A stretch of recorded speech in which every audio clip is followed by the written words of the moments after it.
Introduced in Gen 5, Volcarona was a very unique mon as it was the first bug-type Pokemon to have an overworld static event. It is an extremely strong win con, and with every passing generation, it has only gotten stronger to the point that early in Generation 9, it was quick banned by the Smogon OU Council right up to the release of DLC 2 Indigo Disc. So why is it suddenly back on the chopping block after so long? Did something happen between its release and now that broke them off? Let's find out. During its release, its access to powerful setup moves like Quiver Dance and Fiery Dance, high power special step like Bug Buzz allowed it to deal with threats with relative ease. Volcarona also has access to Hurricane, which makes it an extremely viable option in the rain, due to the advent of Weather Wars in the Black-White OU metagame. Both its abilities Flame Body and Swarm are also extremely usable since Flame Body allows Volcarona to fish for the burn status, while Swarm makes Volcarona a lot more powerful towards the endgame after taking up a few hits. With the introduction of the Fairy typing in Gen 6, Volcarona only became stronger due to the natural resistance it has against Fairy type, allowing Volcarona users to set up naturally against big threats such as Clefable and Sylveon. It can also easily use Substitute to soft block against statuses and set up safely. Things kept looking up from here as Generation 8 introduced Heavy Duty Boots, which allowed Volcarona to stave off hazards and set up with much more certainty than before. However, its ability to deal with Heatran was greatly nerfed as Hidden Power was removed from the game. Hidden Power Ground was Volcarona's best way to deal with Heatran in a 1v1 scenario, and due to its moveset being largely the same, consisting of Bug Buzz, Fiery Dance, Quiver Dance, Giga Drain or Roost, it was not a difficult feat to deal with Volcarona as long as you had sufficient sponges to deal with other big threats in the metagame. With Gen 9, it introduced, dare I say, the most controversial mechanic into the metagame in the form of terrestrialization. Tera allowed one mon per duel to change their current effective typing to any singular typing in the game, while retaining the step advantage of whatever original typing the Pokemon was. As if that wasn't enough, Tera Blast was introduced as a form of replacement for Hidden Power's removal from the game. This gave the users an 80 base power move that scales off either the user's physical or special, depending on which is higher, and becomes a Tera type if the Pokemon is terrestrialized. This mechanic truly broke a lot of Pokemon as most of them were truly held back by the fact that they could be forced out due to the lack of coverages. Now they can easily stay in on their would-be threats and turn the counter on its head. How has this affected Volcarona? For the longest time, Volc has been a very one-dimensional Pokemon. If it's playing a bulky set, it will run Morning Sun, Wisp, Fiery Dance and Quiver Dance. If it's running an offensive set, it will run Quiver Dance, Fiery Dance, Bug Buzz and a coverage option, usually between Psychic and Giga Drain, and the occasional Hurricane.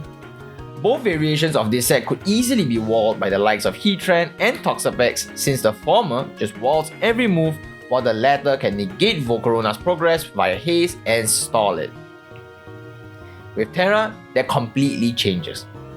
Now, not only is Volcarona able to change its type, it also has a stab move to cover for Heatran and Toxapex, making it incredibly difficult to account for when team building. Volcarona's access to various Tera types has allowed it to ascend to a different beast altogether, since its defensive stats, prominently powerful contact ability that punishes opposing mons, access to status and setup moves has allowed it to gain incredible versatility as an offensive and defensive powerhouse. It can easily use Tera Ground, which is the most obvious Tera type since it gives 120 base power special ground move to hit its common switch-ins like Heatran and Toxapex, while being able to defend against paralysis-inducing moves like Thunder Wave and Nuzzle. Water, which is another very obvious choice since Tera Blast Water hits powerful fire types such as Cinderace and Terrifire King Gambit, while being able to resist Ivy Cudgel from Ogerpon.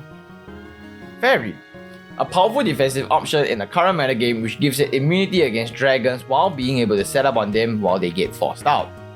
Dragon. This option gives key resistance in Fire, Water, Grass, which blocks both of the more common variants of Ogerpon. Grass. A bit uncommon, but it is used when Volcarona is not the primary win condition and needs to act as a pivot sweeper or resist against rain. Electric. It works in the same logical fashion as ground while giving the same immunity, however, allows Volcarona to hit water threats as well. It was one of the more common teras to use during the rain spam era, however, it dipped in popularity after Archaludan's ban as well as the rise in Dragon Tera. Steel. Resist dragon and rock coverage, most notably Stone Age Zamazenta, while giving it flexibility to come in and absorb knockoff and choice banner dragons E-speed while resisting hazards. Ghost. With choice band Dragonite and Glow King being a very popular way to muscle past Volcarona, Ghost Tera gained popularity in an attempt to up the ante against Tera normal D-Knights by blocking out the E-speed damage entirely as well as it deals with Glow King. Dark. With the rise in usage of Psyshock Glow King to deal with Volcarona, Tera Dark Volcarona allows it to be immune to Psyshock while resisting Sucker Punches from King Gambit. Psychic. This is a more uncommon Tera choice because it is used by Psychic Terrain teams to blast apart opposing teams after their primary Psychic Terrain sweepers are down. Bug. Tera Bug allows you to ensure 2-hit KO on Ting Lu and AV Samurott, which is a bit of an uncommon choice and a niche choice, but it was seen at least once in a recent tournament game. Fire. I left the fun fire step for last, since fire allows Volcarona to achieve unprecedented damage in the sun while Fiery Dance can continue to rack up boost. Out of 18 types, Volcarona can effectively use 9 to pick and select its counters in a versatile manner. As you can see, with the ability to change its offensive and defensive typing, Volcarona has become an extremely diverse and varied mon with the ability to function differently based on team structure and requirements. Okay, I'm not gonna lie, Volcarona at this point sounds kinda broken. Must be very over-centralizing in the OU metagame and requires really niche options to deal with. However, that's not really the case. Offense can fit on priority mons like Choice Band Dragonite and Primarina, while defensive teams like Stall and Semi-Stall can fit on mons like Blissey and Clodsire to varying degrees of success. In fact, here are all the Pokemons that can work around Volcarona, and this isn't even including niche checks and counters that aren't even on Smogon OU's viability ranking list. With this many options for a player to circumvent Volcarona's output, how are players still having so much problems? During the team building process, both in paper and in practice, it is possible to devise a team that doesn't deviate too far from your intended playstyle without having some sort of way to check Volcarona while checking other threats of the tier. However, a lot of Volcarona's checks and counters can't properly blanket check Volcarona if the set that they predicted is wrong. In this replay, we can see that Zern had many technical ways of dealing with Volcarona if it got out of hand. He carried Booster Roaring Moon as well as Casted Primarina, which could act as a failsafe in the event Volcarona starts to snowball. Judging from Zio's team, there was a chance that Volcarona would be bulky, but the chances were pretty slim as his other offensive mons were much bulkier and are telegraphed to carry priority. Volcarona comes in on this turn to fish for a burn on a Telegraph Weavile Triple Axle and successfully gates it. Later on, he reveals Will-O-Wisp Volcarona, a rather uncommon set accompanied by Tera Steel to take on Roaring Moon, converting what was originally a check to Volcarona into setup bait for Volcarona to snowball boost. As a result, mono-attacking bulky Tera Steel Volcarona manages to take on a heavily chipped Raging Bolt, a burn Roaring Moon, and Scizor to win the game. This is also another very good example of how Volcarona is able to manipulate its moveset and terrestrialization to win in certain matchups. It is pretty incredible to see what Volcarona is able to do. Being able to selectively choose its own counter and then flourish even in a metagame where threats are so heavily saturated really exemplifies how Volcarona has truly aged like fine wine. However, a lot of the discussion in this video has centered around how Volcarona is able to abuse Tera because it eases the difficulty of using Volcarona. So how significant is an opportunity cost for reserving the Tera specifically for Volcarona?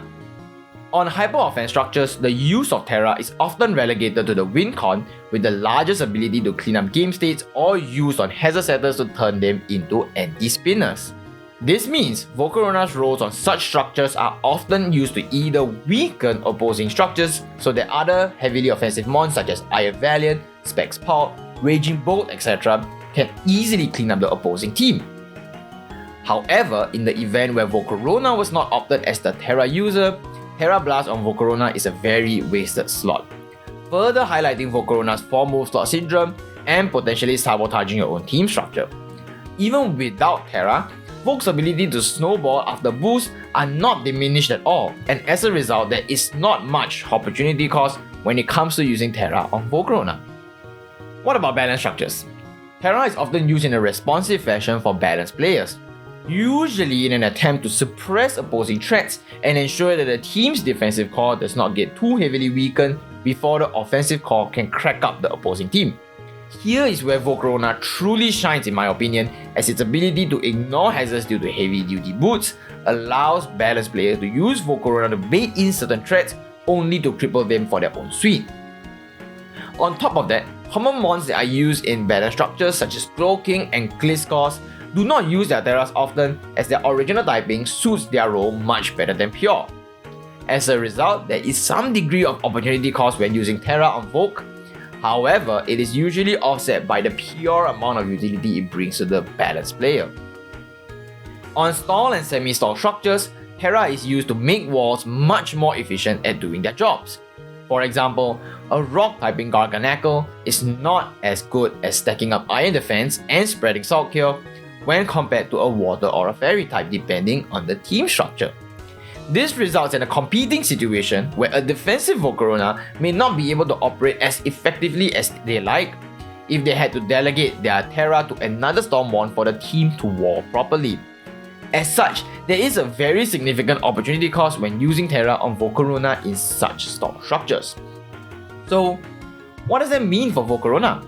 Volcarona as a whole has quite a significant reliance on Tera. In a 1v1 vacuum, the flexibility of Tera brings out a whole new beast in Volcarona due to its massive unpredictability, and the fact that different sets requires different checks and counters make Volcarona extremely difficult to contend with. However, this is not a 1v1 vacuum. In a team-based scenario, we can stack checks on a team that will work normally in OU. However, there are so many conditions attached to the counterplay. For example, Heatran can counter Volcarona, but it has to not be Terra Ground or Water. Cloaking can counter Volcarona, but Volc has to not be Terra Ground or Steel. Water Bond can check Volcarona, but it has to not be Terra Dragon or Water. What's crazy is that this list is not exhaustive, and therein lies the biggest issue with dealing with Volcarona. Its set is not immediately obvious and not deducible at team preview, and even in the middle of the game, Volcarona set still can't be sussed out, creating situations where it's very difficult to play around, and in order to win, players may need to jump through hoops to preserve their defensive counterplay, and even then, if they fail to get the right set, it is very easy to lose the winning position. If Volcarona gets a Quiver Dance off and your first response doesn't actually deter it, you can easily lose a resource needed for something else, or you could outright lose the game depending on the circumstances, creating a situation where it's extremely difficult to properly account for Volcarona right now. So what do you think? Do you think that Volcarona should be banned? Or do you think that Volcarona is a necessary evil in our current metagame? Comment down below what you think, and I hope to see you guys in the next video.